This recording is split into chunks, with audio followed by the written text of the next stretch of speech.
right, we got the Chapter 2 math quiz. So about halfway through the chapter, we'll take this quiz, and it says, for numbers 1 and 2, write the rational numbers as decimals. So both of these you will get wrong if you don't make it a negative decimal, because they're both negative fractions or mixed numbers. So if it can't go from a negative fraction to a positive decimal, obviously. It can't go from a negative mixed number to a positive decimal number. They both have to be negative answers. So make sure when you're all done here that you've got two negative answers. And I'm not going to do these for you, but do remember that to turn a fraction into a decimal, you will divide the top by the bottom. This will be 7 divided by 10, and the way we set that up is 7 goes in the box. Okay, 7 divided by 10, put a decimal here, put a decimal here, annex a few zeros, and you won't need all those zeros this time because this only goes one place past the decimal. And don't forget, make your answer a negative. Over here, we've got negative 2 1/5, and for that one, well, the negative 2 part is going to stay negative 2 for our decimal number. That's the whole number part here. Well, integer part. That's the integer part here. It's the 1/5 that's going to go behind the decimal because it's less than one whole thing. And again, top divided by bottom. 1 divided by 5. And we'll put a decimal, annex a few zeros. And once again, you're only going to need one of those zeros. But I like to put a bunch of them because I got a big store of zeros and I've got nothing better to do with them. For numbers 3 and 4, write the decimals as fractions in simplest form. Well, this first one's positive, so it better be a positive fraction, but the second one is negative. It better be a negative fraction. So when you turn these into fractions, remember, write this number on the top, and then on the bottom, you'll write a 1 and this time 2 zeros because there are 2 numbers behind the decimal. And I'll let you finish that. Don't forget, simplest form. So don't get an answer here and then go to take this if you're taking it online and say, hey, that answer is not one of the multiple choices. Yeah, no kidding. You didn't simplify yet, so make sure you simplify. Over here, same kind of thing, but remember up here, the integer part stayed the integer part. Same thing's going to happen here.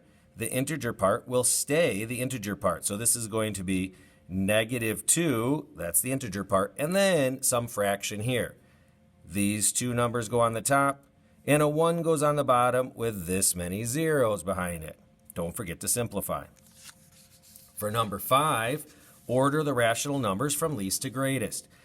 Putting all of these in decimal form is important. Okay, put these all in decimal form.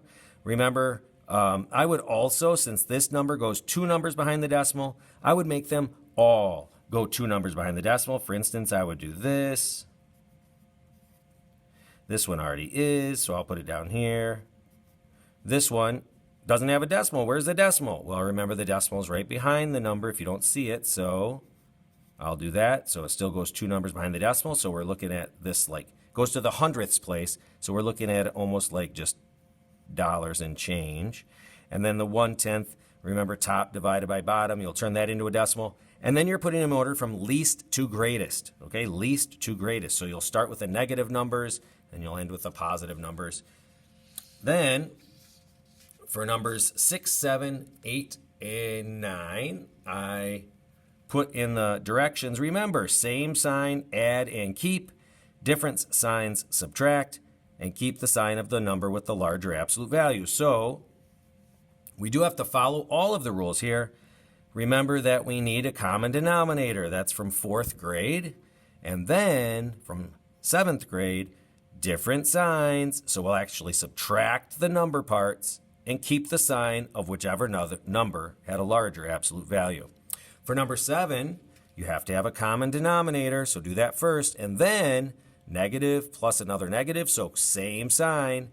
Add the number parts and keep their sign. So it'll be negative.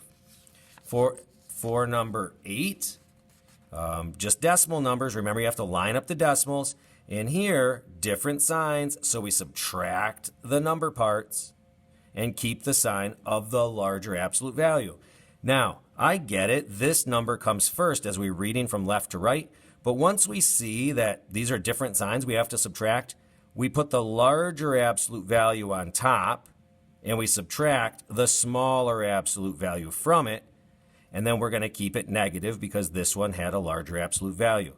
This one, much missed problem because kids will write this number first, subtract this number, which is not possible, but they do their best and they get a wrong answer. So make sure this is the number that goes on top of the subtraction problem. This is the one you're subtracting from it, and then we're going to keep our answer negative. Last one, number 9, different signs. So add and keep. Don't forget to keep. Don't just add them and think to yourself, yay, I'm done. Don't forget to keep their sign. All right, I'm sure you'll do very well on this. You should write the problems down, solve them, and then you can fill it out on the quiz. See you.